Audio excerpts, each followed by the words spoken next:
Thank you so much for joining us today, the Cool Points co-founders, Jussara and Leanne. I'm so excited to dive in today about what you've been doing with your startup and hear more about how it all works. But just to kick us off, could you maybe just introduce yourselves? I'd love to hear from both of you a bit about your background and then how you came to create Cool Points Club. Maybe Leanne, would you like to go first?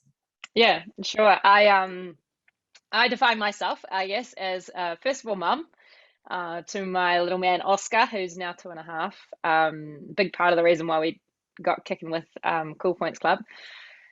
Partner B to Jasper, my husband, and more recently, I define myself as a climate entrepreneur. But my background comes from really commercial side of things. I actually did a Bachelor of Marketing, minored in psychology, then went on to look, digital marketing and things like that with in pharmaceuticals, actually, so sales and marketing pharmaceuticals. From there, I left and followed my passion in sport. I played a lot of football or soccer growing up. Managed to represent New Zealand, so it was like my thing. I really, really loved football growing up. Retired 100 years ago, and then tried to do that, brought that into my career and started working for FC Barcelona, looking at their sort of global branding operations, and then have gone to work for more recently the All Blacks in New Zealand. So yeah, I love sport. I love all things in business, and now love carbon removal. Amazing. I love hearing what people are passionate about and how you've tried to apply that to your work as well. That's so interesting and fantastic. I'm so glad you're here as well. And Jussara? Yeah, and I think that's how Leanne and I met, is through sport, actually. So we many moons ago on the soccer field, we met each other and have lots of friends in common. So we've been mates for almost a couple of decades now, I'd say. Yeah. Mm-hmm. But yeah, my background spans probably a bit more of a creative industries area. So I started my first branding business out of high school, which eventually took me to China. So I was based in China for a number of years, working with multinationals and foreign businesses, localizing their brand in China. And more recently now, I'm based in Australia, again, working and growing brands for the Australian marketplace, which also randomly took me to the Middle East. So I guess my interest in the climate came from spending a lot of time in hugely dense, populated countries, where you just really live and breathe the impact of climate change, and sort of have that passion around, having healthier lives for people to be able to live and breathe longer lives. Oh my God, that is so amazing. No doubt you would have seen some things in those places as well. So what sparked the idea for Cool Points Club, and what is Cool Points Club? Yeah, it's a few good questions there, right? So we always sort of start the story that when I had Oscar, it woke me up, right? I watched at the same time of having very, very little sleep, of course, being a new mom. And all of a sudden the world became really important for the next sort of 100, 150 years rather than just my lifetime.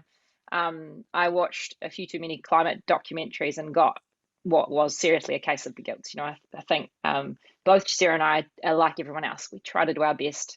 We know about climate change. We know about climate action. We've planted a few trees in our time, and that kind of thing. But we always felt like it wasn't much. Now, like Jussara said, we've been friends for too many years to count, really. So and Jussara being very entrepreneurial, and I think I grew up in a family that my mum had her own business and things like that. So that came naturally to me too. We bandied around ideas for a long time. Not all of them climate related. It's none of them have come to life other than Cool Points Club. But when I was going through that moment, going, God, man, we've got to do something here, and this space is dying for a rebrand, basically. Jussara happened to text me and said, right, let's do something. Let's actually make something happen for once, instead of just talking about it.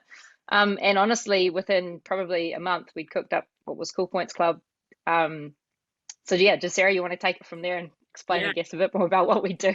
And I think that like early journey was pivotal for us because we had lots of ideas, and it all stemmed back to how do we let or give the tools for everyday people like Leanne and I, who don't want to become vegan and don't necessarily understand how we can impact the greater carbon footprint or climate change debate. And we went through like lots of iterations before we got to where we got to with Cool Points. We started off being like, maybe it's a subscription model where people give every month, and in return we will purchase carbon and they can feel good and we can make the world a better place. But like big learnings along the way, like people don't want to engage in stuff unless, one, there's something back in it for them, but also that it's fun and different and exciting. And I think that's constantly what we come back to, is like, how do we make this, one, not cost everyday people money out of their own pockets, and two, how do we make it so fun that almost the climate action is like baked in without you necessarily having to know that it is. And I think that's always something that when we landed on Cool Points Club, it's like, how do we make action attainable for everyday people without it being scary or onerous or demanding? I love that a lot. Like, you're trying to make climate action mainstream for the everyday person as well. It's so amazing, the different initiatives you have going as well. But before we dive into them, what were the first things you did to get started? So it started with the text, let's actually take some action. And what happened after that? Yeah, I think fundamentally we took action, and we start to look at the actions and the options out there and solutions out there. One, we started them. I started doing them myself. I changed the way I lived and all that sort of stuff. And it feels like you're not getting anywhere. And I guess we went down the rabbit hole of why does it feel like that? And there's psychological reasons and all the rest of it. But there's also very sort of tangible reasons when you actually start to look at this. And the solutions out there today for individuals and brands to sort of get active are really based around this footprint idea. Measure your footprint, get rid of that footprint. And when you're looking at it from an individual point of view for that, it's an extremely inefficient, this is a little bit controversial to say, but an extremely inefficient way to set individuals into action, because so much of our footprint is set for us. It's because I'm a Kiwi living in New Zealand, I have a footprint of say 10 tons because we have a lot of business in agriculture, which has a large carbon footprint. There's nothing I can do about that as Leanne. So you have to sort of look at the ways that people can act, and one side of the coin is this, of course, this footprint that we have to switch off, and that has to actually start happening at the highest fundamental levels. The other thing to mention about that, it's going to take time. It's not going to happen tomorrow. We can't just turn it off tomorrow. But even if we could, we still have a job to do on the other side of the coin, which is actually removing what is really the footprints of the past, so that the carbon that already remains in the atmosphere. And there aren't really any sort of solutions, certainly not cool ones, solutions out there to like remove carbon from the air and actually focus in on that. And, we looked at the whole market and see that as a massive opportunity, that if we can get a great amount of movement around there, we can actually get that impact happening at scale. Because basically that space is full of new technology. The new technology is super expensive. Like all new technologies, when they're super expensive, less people use them. They scale too slowly. And at this rate, honestly, the way it's going to scale too slowly. By the time these technologies get there, it's all too late for us.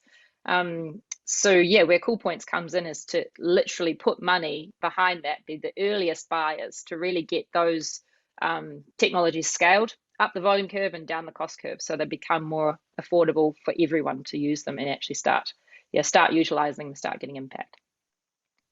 And probably drilling in more closely to the question, Lana, about what we did at Cool Points Club, was we just started internally with things like how much carbon does in sending an email take, how much carbon does running an Instagram account take, how much carbon does having a website take. And so even just ourselves as a business, we were saying, well, every email we send is carbon negative. Every digital interaction we have is carbon negative. And so just from a business, we could start taking our own proof, is that it can be really easy to make a change and actually make a positive footprint happen without it being too hard. Amazing. There's so many different ways to approach the whole climate initiative discussion. And I love that you've done it both from the business end and assess your personal impact, but also then trying to make it fun for people as well. And I'm so pumped about the initiatives that you have going on as well. But just taking a step back before you started with that first initiative, when along this journey did you find Atto as well? And how did you come across Atto? Yeah, it was quite early, right? I think both Jussara and I we were looking for something to kind of give ourselves a framework, take it forward. Like I said, we'd bandied around many ideas on different products and things in the past, and they'd never come off the ground. And we knew this one was slightly special, as in like we could be onto something here. It was a somewhat advanced idea, I guess, by the time we discovered what Atto was. And I think it was literally just by, you start talking to people in this space and you get introduced, oh, you should do this, you should have a look at this. And we thought that, Accelerator was going to be really helpful for us to make sure that this idea didn't just become another one of the ideas that we'd had in the past and sort of not get taken any further. What we liked about Atto when we did find it was, obviously, we are 2 female founders in the tech space. We all know how much of a minority we are. And so to come to a space where that was, being at the forefront, we felt very, very much like that's where we wanted to be. Anything else to add to that, Jussara? Well, we were both also working pretty much full time on other jobs, and we desperately kind of needed something that would, I think, hone in our thinking to make our time that we did have spent on Cool Points in the early days to be more efficient, more effective. And so for us, it was like, well, how can we find a platform to help us bridge the sort of full-time in one and almost full-time in another model, to get us also to be able to shift more into focusing on Cool Points Club and what that might look like. Because, again, we were very pie in the sky thinking, and we kind of need something that really just nutted down a bit more of our approach and process of like how we wanted to achieve our vision. Wow, that's very impressive. I know some people work full-time during the programs and working on a side hustle as well, but both of you working full-time, that's a lot for sure. So what were you expecting to get out of the program before you started? Yeah, it was about understanding, I guess, some of the parts of business that like I personally haven't had a lot of experience in, such as, how we go about getting a business pitch ready to get investment and raise capital. And I think as well, big draw card for Atto was some of the speakers that you've got. It's not just local speakers. I always say to Leanne, like, we need to think global in everything we do. Like, we're super proud Kiwis, and New Zealand has a lot of innovation coming from it, but to limit ourselves to a New Zealand, even an Australian network is too limiting, especially in the area that we're playing, which is much, much bigger footprint in the US. And so it was great that Atto had like global speakers and a lot of speakers out of the US. Amazing. And I remembered my other question. How did you handle the program? Were you working full-time the whole time? And like, we've got pretty consistent masterclasses and things, but how did you juggle your time? Yeah, it was a bit of a mix, right? Like, we did start out both working properly full-time. And I think maybe by about halfway through, I stopped and started to focus in on Cool Points Club, and then we both still do somehow fit it in a little bit of contracting. That's really just to cover our bills, and the rest of the time is spent on Cool Points Club. But yeah, so juggling that time through Atto was always tricky, but again, I think it really gave us that kind of framework and groundwork to go, there's specific time to focus on our business, what we're doing, and actually make sure, I think, held us to the fire each week to go, what have we achieved this week? What have we want to achieve by next week? And, with an idea and a concept, it's easy to flounder and go around in circles and maybe not really make much progress and get traction. But during Atto, we launched our first product, and, it really helped us move along from what was an idea and a concept to actually having something tangible in market. Amazing. Tell us about their product. Go, Jussara.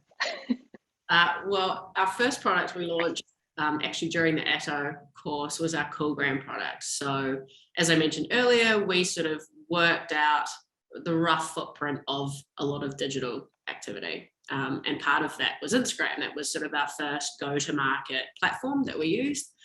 And we were like, well, what if we could offer a product that everyone else could tap into and also have the feel-good factor of being able to make something that they do every day and they use every day have a more positive effect on the climate.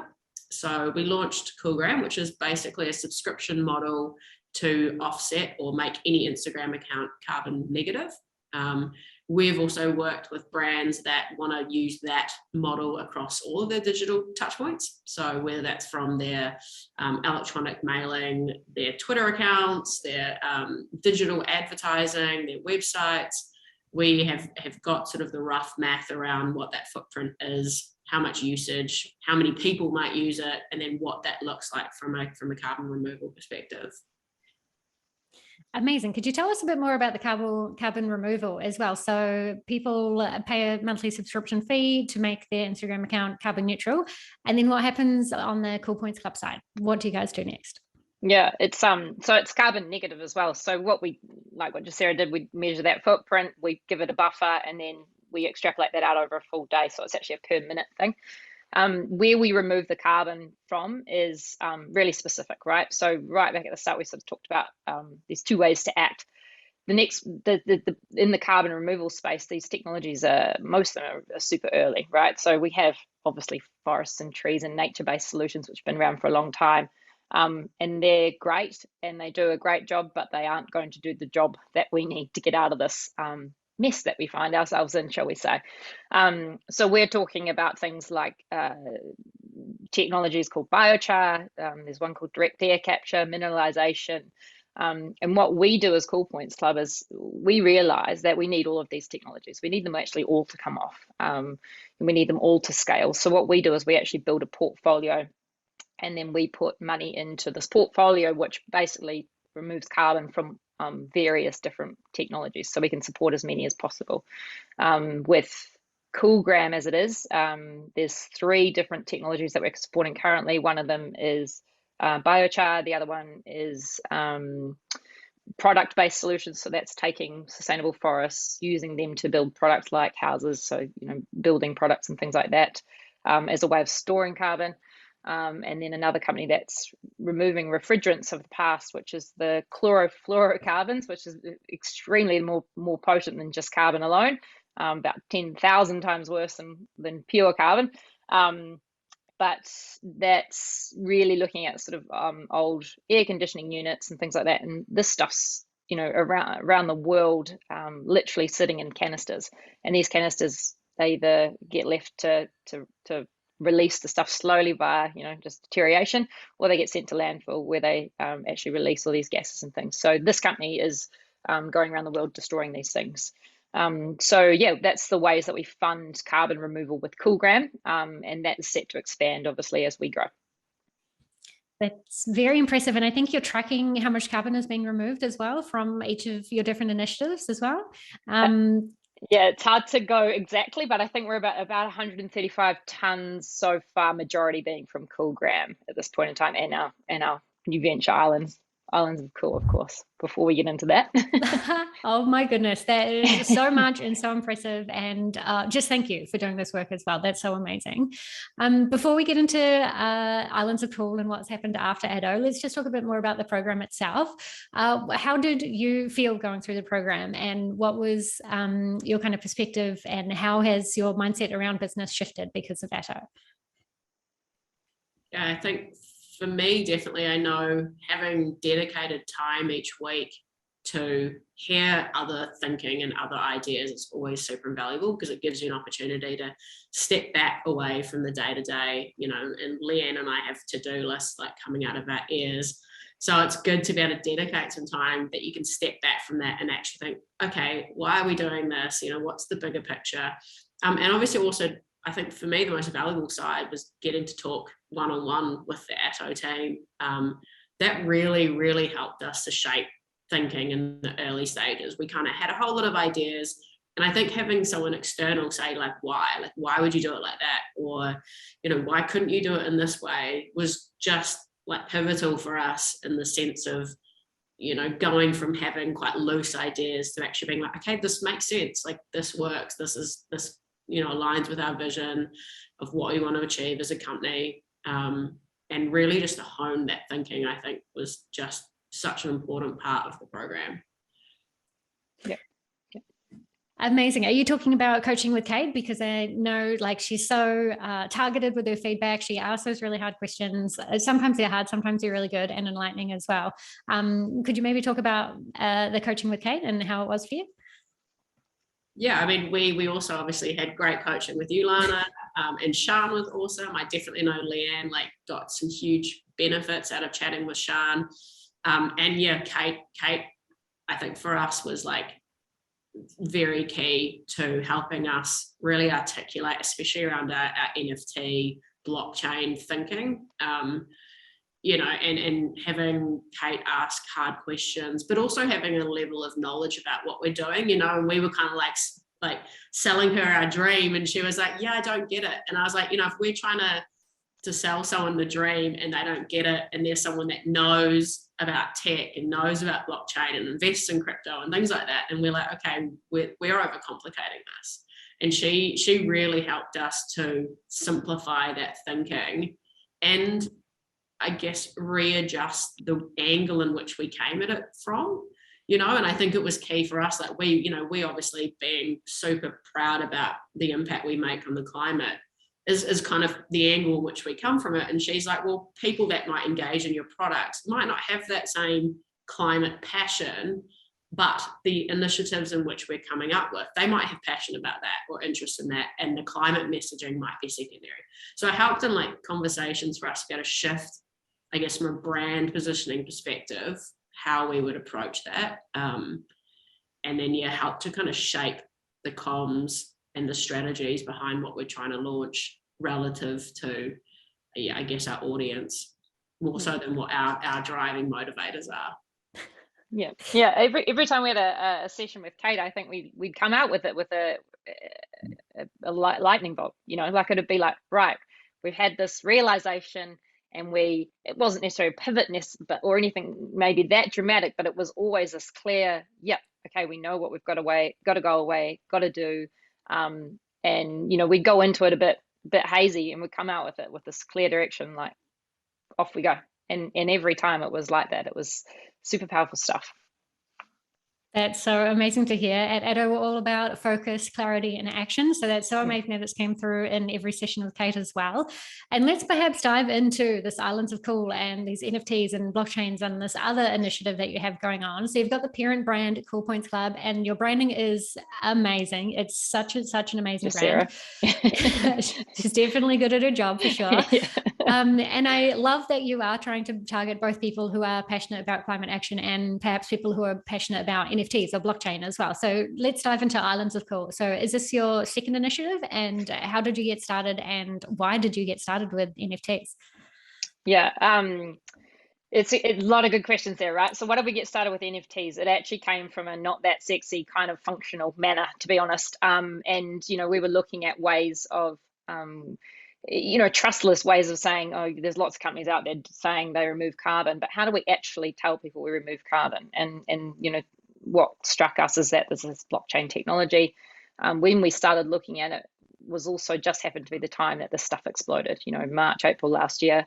Some of the biggest sales going through Christie's at the auctions and all that sort of stuff. So obviously it took our attention from that point of view, just as anyone that was following kind of what was happening. And so, we went down that rabbit hole too. And you start to look at what's happening in this space. And I guess the deeper down the rabbit hole you go, you sort of realize that this is all really leading to, a digital virtual existence, right? What's often called or termed the metaverse these days, which no one really knows what that means, but it's coming for us. And so we, like what we've done with CoolGram or Instagram and climate change or climate action, more is that we try and bring it to culture, right? Like we aren't trying to get people to move towards climate action. We're trying to take climate action to the people.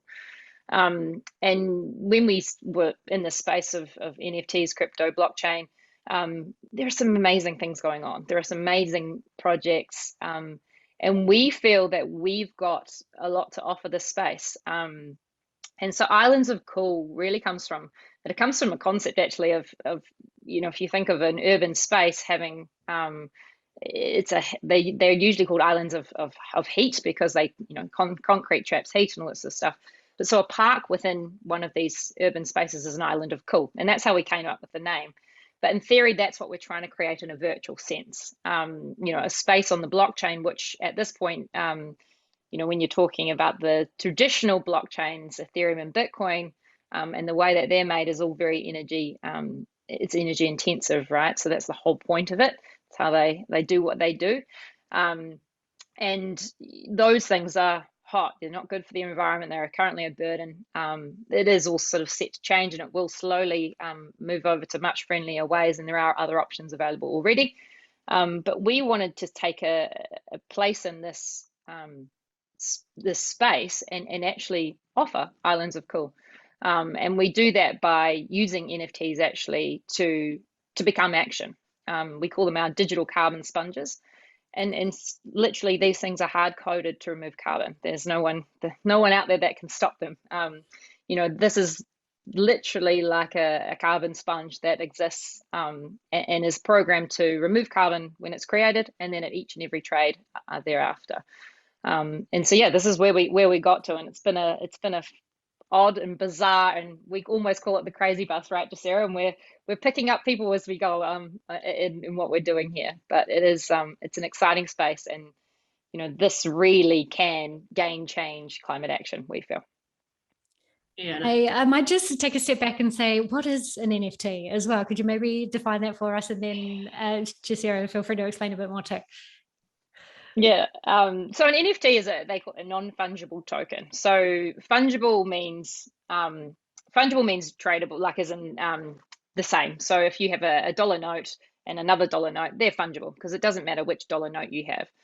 Non-fungible means something unique or scarce. So I might have my fingerprint. If I did that, that's a non-fungible token. You can't change that for something else because there's nothing else like it. So non-fungible tokens, really the best way to look at them is they allow us now to own digital goods or virtual goods. And again, when you sort of think about where this world is going, or where we're going towards a sort of more virtual existence, ownership's insanely important. We own things just like we do in the real world. We're going to need to be able to do that in the virtual world, and NFTs or non-fungible tokens allow that. And that's really, really the crux of it, without spending about an hour going through things and showing you all about it. But that's the best way to sort of explain it or think about it. And I mean, people mostly know it as art at this point in time, but it could be anything. It can be a digital twin of your pair of sneakers. And, when you're buying a pair of sneakers, you get that too as proof. The proof that they're authentic or whatever it might be. Amazing. And so you started with Islands of Cool, and can you perhaps talk us through the details of Islands of Cool as well? I know you've got a local artist on board. The art is amazing as well. And how many are available so far, and what's the plan for the future?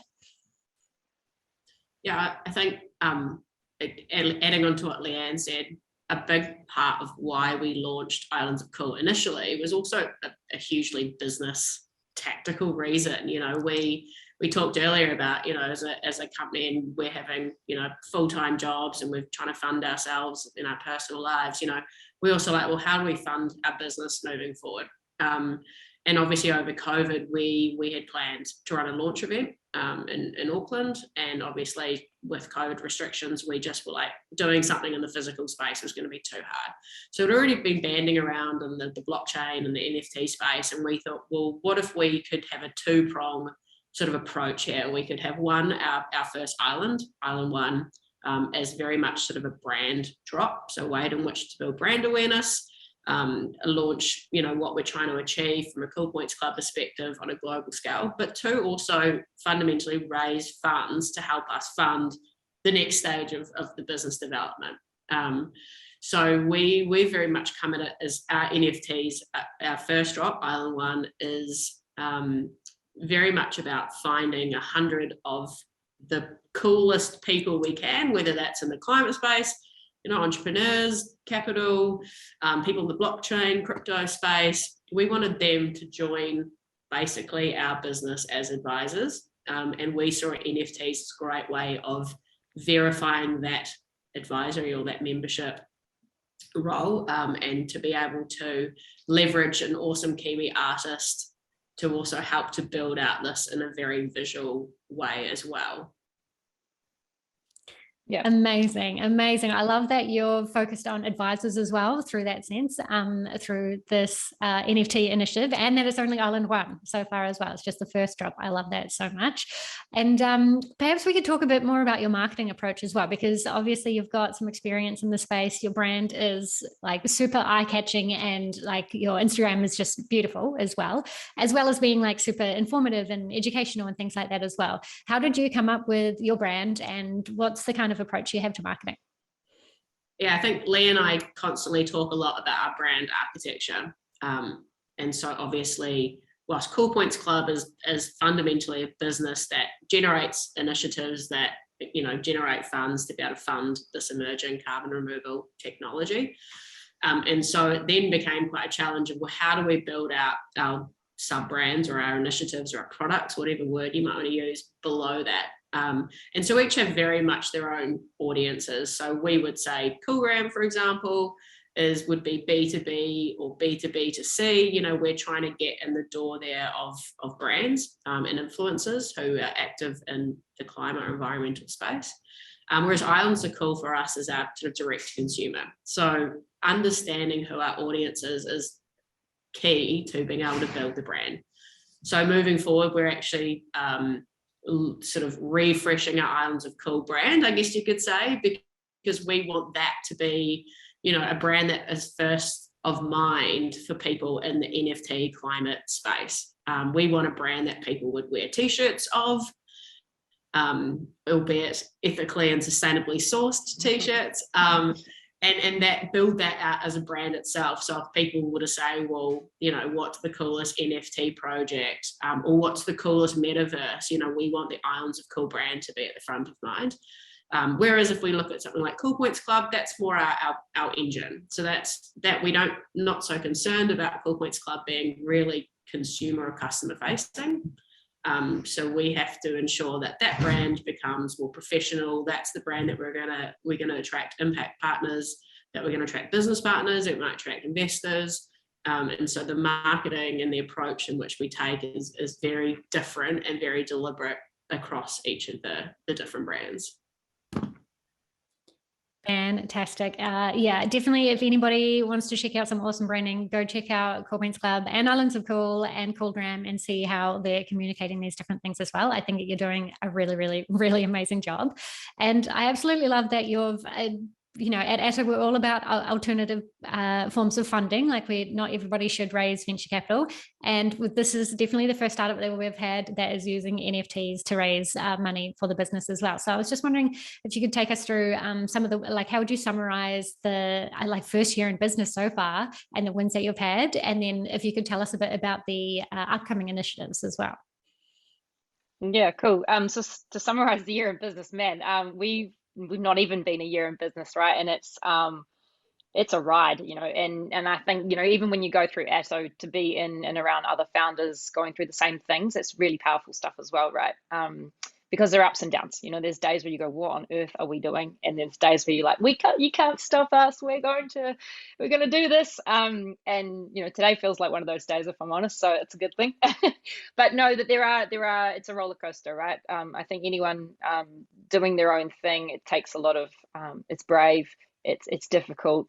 But being around others helps. So yeah, it's been a roller coaster to get to where we are today. We've had some massive wins, as in, you know, even the other day we got reached out to by the likes of, you know, Bacardi Global. So they're finding what we're doing and coming to us. And so I think, you know, that whilst, you know, it might never ever come to anything, you're doing something right and something's resonating if people like that are, you know, discovering you and what you're doing. So obviously we've had wins, we've launched products, we've got revenue coming through the door. We've managed to, with Island One, like we said, we're looking for 100 of what we call our very cool club members. We've got 57 to the table as of today, or 56, something like that. You know, we are starting. This is only the beginning. This is only the starting line, but you know, it feels very exciting. We're in that really honeymoon phase of like, this is going. So yeah, it's a journey basically, and we're only just at the beginning of it all. And if there's one thing that I'm proud about Leah and I is that we give things a crack. Like we've definitely tried out bunches of things that have never seen the light of day, and we've definitely thrown around some massive ideas. And I think one of the biggest things, it's like you can have an idea, but it's always an idea until you take it, we'll put it into action. And I think I'm really proud. Like we've got lots of different things on the go, and some days I'm like, why don't we just focus on one of those things? But at the same time, it's all part of the journey. And sure, like maybe in a year's time, what our business looks like is totally different. But also, like, part of being a startup is taking that journey and being okay to say yes or say no, and then learning from that. I think I wouldn't have it any other way. That it's been like Leanne said, it's been a crazy year, or not even a year, crazy 8 months, and lots of ups and downs. But yeah, I'm glad that we've at least given it a really good crack. And at the end of the day, we both say, well, we've made a massive impact for a startup. That's like destroyed hundreds of tons of carbon, or that's not a small feat. Like we've done something already cool in that time that I'm really proud of. And we always said, even if we fell flat on our faces, we will have removed carbon along the way. And for us, that is something that nobody can ever take away or anything. We gave it a crack. Not only that, but we will have had impact along the way. So that always, I guess, gives us courage to kind of keep pushing forward, because we know we're doing the right thing in that sense. And everything else is a bonus if we get it away, of course. Amazing. Yes, even just the one figure of how much carbon you've removed from the atmosphere is like mind-boggling, absolutely mind-boggling. And I absolutely love that phrase, give it a crack. It's such I don't know if it's an Aussie phrase or a Kiwi phrase, but it's pretty classic. And I also really like that approach as well. Like at Atto, we're all about building a business on your own terms. And I think the founders who try and have fun with it as well are the ones who often succeed a lot more frequently as well. And even with marketing, I feel like and startups, both startups and marketing, there's no one right way to do anything. We're all just testing and learning as we go. So I absolutely love that you've got that kind of fun approach to giving it a crack. It's so good. So if you could go back to yourselves just 8 months ago, before Atto, what would you say to yourselves or to any other early stage founders kind of in the same space about thinking about taking action on their idea? You just got to start. Yeah, like I've done a lot of business mentoring over the years, and people have great ideas, and like I said earlier, it's just about making a start. And for me, because branding is my background and my passion, my start might look very different to say Leanne's start, who's very much in relationships and partnerships and people building.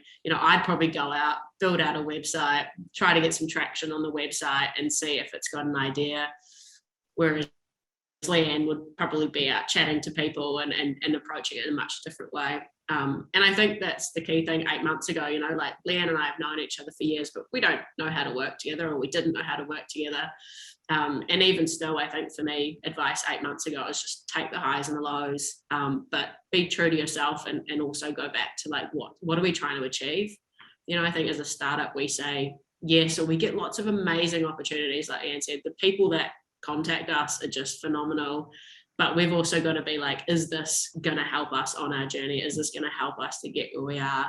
And I think we're now learning as the path goes on that we're okay to say no, or maybe it's just not right now for us, because we're at a really good place as to where we want to get to.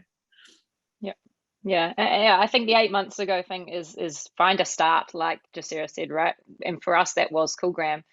And we started there because it was super easy to start. That didn't mean that we started with hundreds of thousands of users and it was all of a sudden making us money. But once you have something that you can show or tell people that you're actually doing, it changes the game.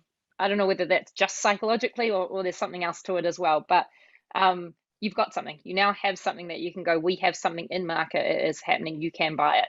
And I think, obviously this usually comes down to an MVP, but find the quickest, easiest path to get that started. It doesn't have to be perfect. Because I've seen other brilliant ideas that sit around on the shelf without launching, trying to perfect themselves, and they never get there because you're better to start at 40, 50, 60%, albeit tell people that it's at 40, 50, 60%, build that in public if you have to. But get started, get a go, get your wedge, your foot in the market, and then you've got something to stand on and build from, I think.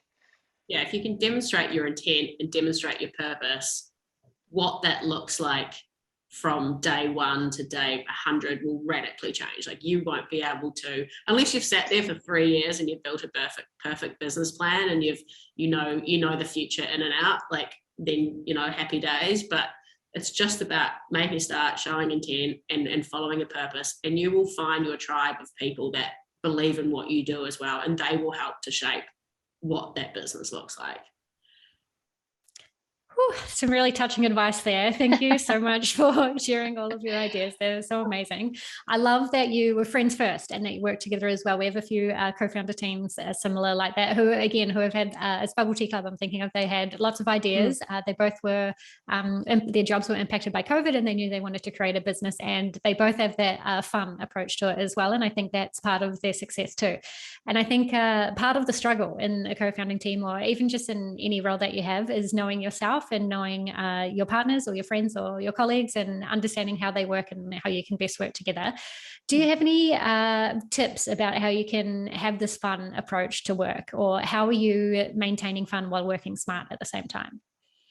Normally, fun, I was going to say, would involve a beer, but with us both living in different cities in the midst of COVID, we've actually not had any face-to-face time through launching this business. So hopefully in the next month we will, with New Zealand borders being reopened.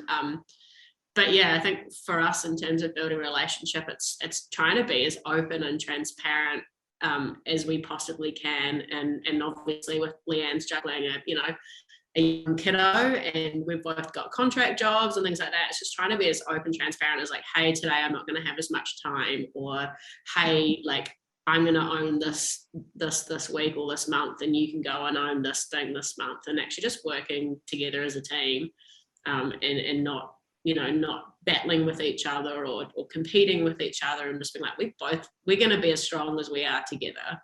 And people will fundamentally buy the two of us, so it's both of us needs to be promoting and pushing the other, to the days. And I think I'm so lucky because Leanne's got such a different skill set to me, but we're quite fundamentally, ethically and values wise similar, yet we have quite different skill sets. And I think that's so key, because it's really hard as a business with co-founders to have people that are different to you. You naturally tend to get people that have the same aspirations and abilities and skill sets as you have, and I think it's so good that we just have super different skill sets. And I think Jussara's, what she said is exactly right. Like, we've over time managed to carve out the parts that we know that we are either stronger at, or enjoy more, and I guess shape our roles around those things, and that takes some figuring out. There's no doubt that we've sort of had moments where you're like, hang on, but wait, isn't that this is my part, like, you stay away, you stay in your lane. It just takes being able to be fully open, like, talk to one another, figure it out, say it how it is. There's no hard feelings in that. We're just figuring out how to work best with one another, right? And that'll be an ongoing process. It's not a set and forget kind of thing. So we have set meetings, Jussara and I, per week. One's very focused in on what we're doing and work in progress. The other's a bit more big space, dreamy. Let's present innovative ideas and keep dreaming. And I think that keeps the fun as well. Like, we both thrive on that, and that big picture. Where can we go to? But speaking on fun particularly, is when we looked at the space and found the space, that's what's lacking here. This is an extremely serious situation we're talking about, but we are not afraid to have fun while doing this, because if we think that if we can bring fun to the space, that brings engagement, that will bring the people, and by making this all doom, gloom, and blame and shame, that's keeping people out at this point in time, and that's preventing more people from taking action. So we wanted to change that right from the beginning. Like, one of our fundamental things is change the narrative, and I think for us that means have fun doing this. Why can't? Yeah, it's very serious, it's terrifying when you look at it properly, But that doesn't mean that we have to be terrified of taking action. It can be, seriously fun as well as serious. Amazing. Oh my gosh. Thank you so much for your time, for sharing your ideas. And oh my gosh, that tip of having like a big picture, bring your innovative ideas. Jussara's idea. Such a good one, Jussara. I love it a lot, especially when you're in this new space doing things, completely kind of off the wall for people and have never, ever, ever done this before. So you need to have that mentality where it is okay to bring these wacky ideas and bring them to life. Because again, you said this is a very serious issue and you are making a very positive impact in a very fun way as well. Any final comments or any final things for us to look out for? Any announcements coming up soon? Oh, we've got lots in the pipeline as always.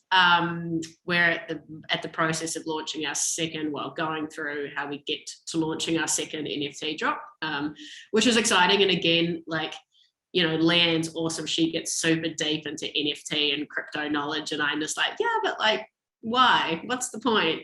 And so we've got quite a good push, pull, and challenge in that sense. And so for us, our second drop again is why are we doing it? How do we do it differently to what everyone's doing in this space at the moment? So I'm pretty excited about our second drop. I think it's going to be something that adds a bit of our tongue in cheek to the NFT sector. And I also think it should hopefully be able to give us some good leverage to get some good community builder. And Leanne, do you want to chat about our other cool stuff we've got going on? Yeah, it's all sort of yet to be announced and officially, but we may as well, divulge a bit here for Atto. No, we've managed to strike up a really cool partnership with Shopify, which looks at really taking forward what we're doing with Islands of Cool and our digital carbon sponges and actually making that available or enable merchants to do the same thing. Now, the way we see NFTs and where the future's going, of course, is that they'll be used in almost every setting. So our vision is if we can enable others to build them the same way we do, that is a real powerful tool for impact. These things will be, default setting to cool, basically. And we know that appeals to brands. So yeah, look out for us in every which way, shape and form, because we're coming for you. And we're even looking to build bringing CoolGram into the space as well, which I think is also pretty exciting. We've in partnerships with other NFT projects, who are in the sort of sustainability space around how they can add on a product like CoolGram, or potentially for Twitter as well, as extra utility to their NFTs as well.